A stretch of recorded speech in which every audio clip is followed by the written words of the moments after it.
Aujourd'hui, on s'intéresse à un événement incontournable, le test hivernal organisé chaque année en Norvège par un organisme indépendant et la presse.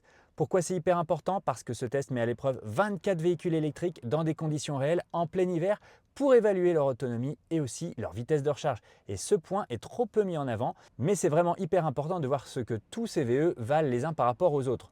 Nous reparlerons bien sûr des résultats de cette étude, des performances des différentes marques. Qui a gagné le test? On va le voir ensemble. Et qui est à la ramasse totale? Comment se sont comportés les Tesla Model 3 Highland? On verra, pas tip top, mais surtout elles ont un défaut dont on ne parle pas souvent et qu'on verra ensemble. Et puis on verra aussi comment s'est comporté le Xpeng G6 dans ce grand test.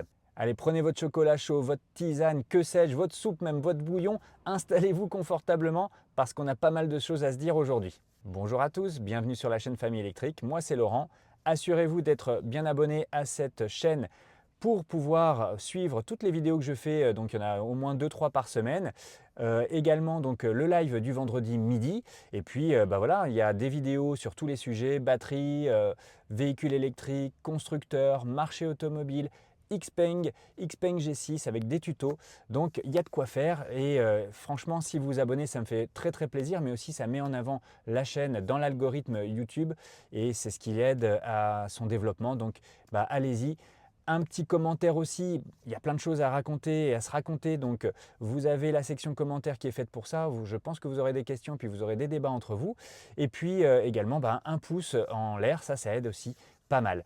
Voilà, allez, je ne vous embête plus avec tout ça, mais vraiment, vous êtes 1% encore seulement à vous abonner donc, en regardant les vidéos. Pourtant, vous êtes de plus en plus nombreux à regarder la chaîne. Donc, si on passe à 2%, ça va être vraiment génial et voilà, tout le monde sera content.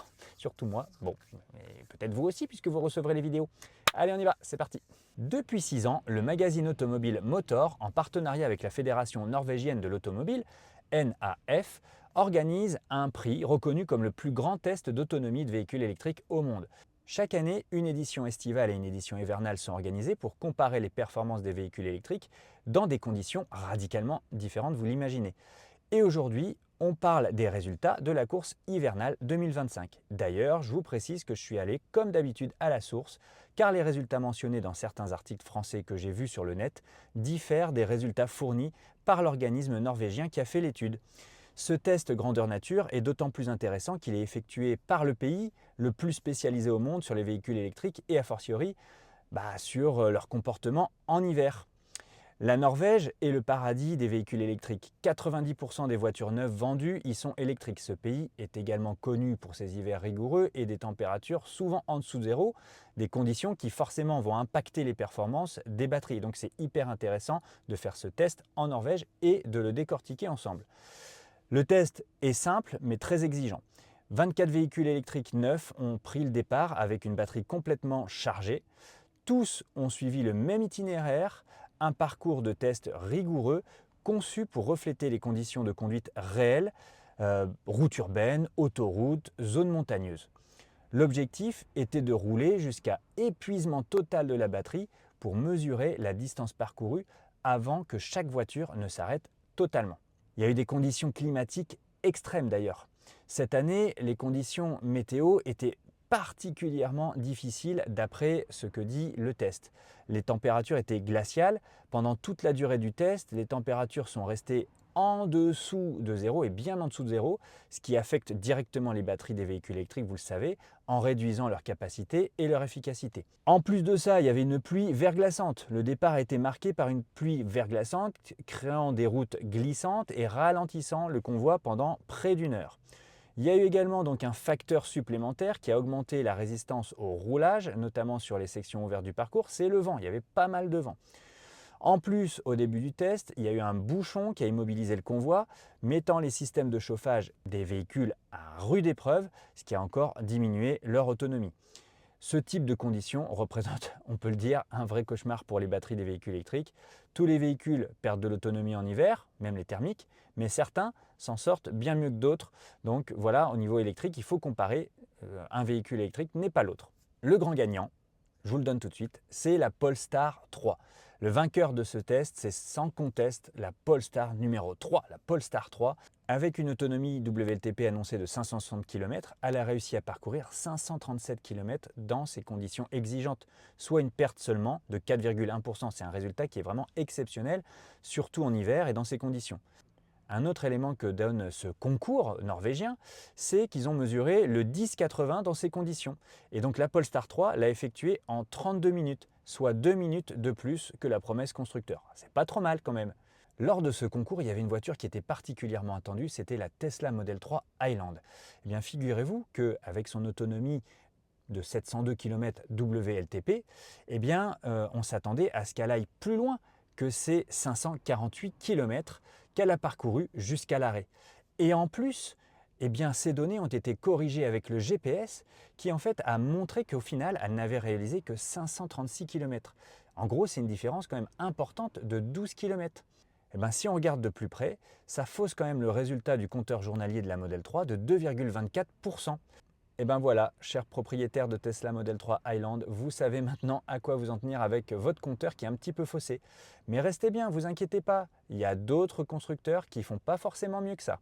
Donc au final, ce résultat de la Tesla Model 3 Highland, eh bien, ça représente une perte d'autonomie de 24% environ par rapport à l'autonomie WLTP, soit l'une des plus importantes de ce test. La conso, par contre, est très bonne, car c'est une des voitures les plus efficientes de ce test. 14 kWh au lieu des 12,5 kWh annoncés selon la norme WLTP. Pour la recharge, il aura fallu 32 minutes pour le 1080 avec une courbe de recharge qui, il faut le dire, n'est pas terrible. Ça fait un pic et ça descend tout de suite. Évidemment, je vous mets le lien vers le site norvégien dans la description pour tous les détails ainsi que le tableau des résultats à l'écran que je vais essayer d'afficher ici. D'autres véhicules n'ont pas démérité et ont présenté des résultats très intéressants. Par exemple, la BYD Tang, ce SUV chinois avec une autonomie de 530 km annoncée, a parcouru 479 km, soit une perte d'environ 9%, ce qui est plutôt pas mal pour un SUV de cette taille-là. La Mini Countryman électrique, elle, a affiché une perte de 10,8% par rapport à son autonomie affichée puisqu'elle a fait 358 km. Elle se classe 3e et confirme que les petits véhicules peuvent bien s'en sortir en hiver. Et son 1080 se réalise en 29 minutes. C'est plutôt honorable. On peut aussi s'attarder sur le Lotus Emeya, qui a réalisé une performance honorable avec une perte de 14%, parcourant 429 km sur les 500 km annoncés. Mention spéciale pour sa recharge, puisqu'elle effectue un 10 à 80% en seulement 16 minutes, avec une batterie de 98,9 kWh, ce qui est quand même une grosse batterie. Par contre, à l'autre bout du classement, sans aucune contestation possible, malheureusement, eh bien c'est Peugeot qui se distingue. Franchement, le cocorico est enrayé. C'est normal, vous allez me dire, c'est l'hiver, il fait froid, donc un cocorico, ça s'enraye. Les Peugeot i5008 et i3008 faisaient bien partie de ce concours. La Peugeot i5008 avec sa batterie de 73 kWh a connu une perte de presque 28%, parcourant seulement 353 km sur les 488 km annoncés. Autre problème qu'on a décelé sur le i5008, eh ben c'est son compteur. Parce que quand la voiture s'est arrêtée donc à court de batterie, son compteur affichait 361 km, alors qu'en réalité, corrigé des données GPS, eh bien, elle n'avait effectué cette voiture que 353 km. Ça signifie que la voiture a parcouru 2,27% de moins que ce que le compteur journalier indiquait. Par contre, le i5008 s'en sort un petit peu mieux au niveau de la recharge puisqu'il effectue un 10 à 80% en 39 minutes. Seulement, si on peut dire, soit 9 minutes de plus que la promesse constructeur. La Peugeot i3008 avec sa batterie de 73 kWh est la lanterne rouge du classement avec une perte de 28,6% ne parcourant que 364 km alors que normalement elle aurait dû parcourir 510 km en théorique selon la norme WLTP. Franchement, c'est pas un bon résultat pour Peugeot. Mais le pire pour la marque au Lyon, c'est peut-être même pas forcément ce résultat très médiocre au niveau de l'autonomie, c'est plutôt la recharge. Car effectivement, Peugeot se plante complètement là sur ce test. Il aura fallu 47 minutes pour effectuer une recharge de 10 à 80% avec la i3008, soit 17 minutes de plus que la promesse constructeur. C'est tout simplement intolérable et ridicule. Imaginez une famille sur la route des vacances au ski, c'est juste l'enfer, c'est juste anormal. Par contre, la Peugeot i3008 présentait la plus grande fausse déclaration entre le compteur journalier et les kilomètres réellement parcourus. Mais cette fois, c'est une sous-estimation du kilométrage et pas une surestimation comme on l'a vu sur la Tesla Model 3 Highland par exemple. L'étude inclut plusieurs modèles de constructeurs chinois connus pour leurs avancées technologiques rapides et leurs prix compétitifs. Voici leur performance dans le classement. Le BYD Tank s'en est très bien sorti avec une perte d'autonomie seulement de 9% et 479 km parcourus. On peut dire que la batterie Blade de BYD s'est très bien comportée, donc c'est une batterie LFP bien sûr, notamment donc grâce à sa stabilité thermique impressionnante même par temps froid. Il y a aussi la BYD Sea Lion 7 qui a simplement donc affiché une perte d'autonomie de 13%, donc ce qui est très honorable, et qui au niveau du 10-80%, au niveau de la recharge, a mis 7 minutes de plus que la promesse constructeur, soit 31 minutes pour faire ce 10-80. Le Xpeng G6 dans lequel je suis installé, il a réalisé 429 km au lieu des 550 km annoncés selon la norme WLTP, soit une différence de 22% et une consommation de 19,4 kWh. Bon, c'est pas terrible, c'est pas super honorable, c'est pas vraiment sa plus grande qualité, son efficience, il faut bien se le dire, et notamment son efficience l'hiver, le test le prouve. C'est pas le pire des résultats, mais c'est loin d'être le meilleur. Par contre, le Xpeng G6 respecte la promesse constructeur pour la recharge, puisque le 10-80 était effectué en 20 minutes dans les conditions du test. A noter que le compteur journalier du Xpeng G6 indiquait que la voiture avait parcouru 429,3 km jusqu'à l'arrêt et après correction de l'autonomie en fonction des coordonnées GPS, 300 mètres ont été enlevés et le G6 donc, a parcouru finalement 429 km au total. Et donc il affiche le compteur journalier le plus précis du test.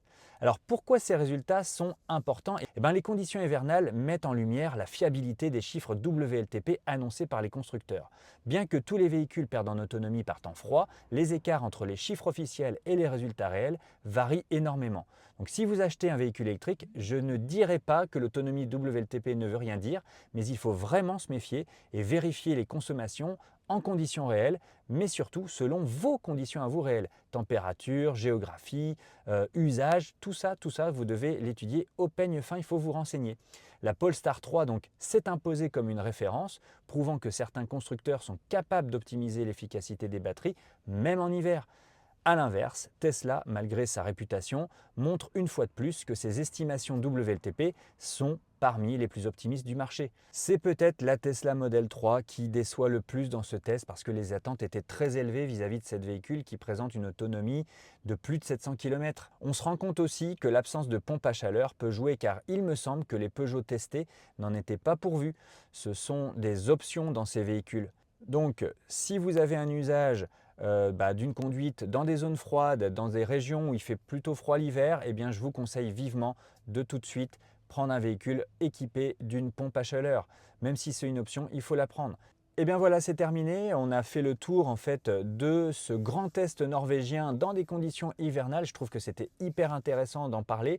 Il y avait 24 véhicules, donc ça donne une belle masse d'informations et de comparaisons possibles. Je vous invite à aller consulter le site internet donc, de l'organisme norvégien qui a réalisé ce test en partenariat avec la presse parce que vous allez pouvoir vraiment détailler plein d'informations que je n'ai pas eu le temps de vous présenter dans cette vidéo, mais chaque véhicule fait l'objet vraiment d'une fiche. Vous pouvez même retrouver donc, les tests estivaux et ça vous donne vraiment une bonne idée des consommations réelles des véhicules. Et donc, si vous êtes en train d'étudier un choix de véhicule électrique, je trouve que c'est vraiment un super site.